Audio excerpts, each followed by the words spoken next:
সারাদিন প্রচুর পরিশ্রমের পরে এখন মনে হচ্ছিলো কিছু একটু চটপটা খাই, তো বানিয়ে ফেললাম অনিয়ন রিং, মানে পেঁয়াজের রিং।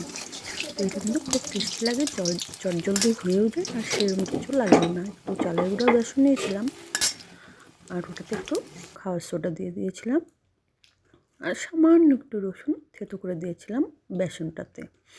তো এইভাবে কিন্তু আমি রিংগুলো সব বানিয়ে নিয়েছি। অ্যাকচুয়ালি সারাদিন এত ধকল গেছে না, ছোটো ছেলে এখন সুস্থ হওয়ার পরে বড় ছেলে পড়েছে, তো ওদের পেছনে থাকতে থাকতে আমি না আরও অসুস্থ হয়ে যাই। তো এদিকে দুজনের এক্সাম চলছে, স্কুল যাচ্ছি, নিয়ে আসছি দুজনকেই। তো এই যে এই করে বানানো হয়ে গেল। তো আমরা এখন একটু খাই, তোমরা পাশে থেকো, পুরো ভিডিওটা দেখো। তো চলো, সবাইকে অসংখ্য ধন্যবাদ পাশে থাকার জন্য, আর লাইক শেয়ার সাবস্ক্রাইব কিন্তু অবশ্যই করো।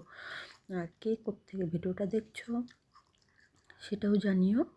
তো এখন রাত্রে রান্না করব। চলো টাটা, সবাই খুব ভালো থেকো।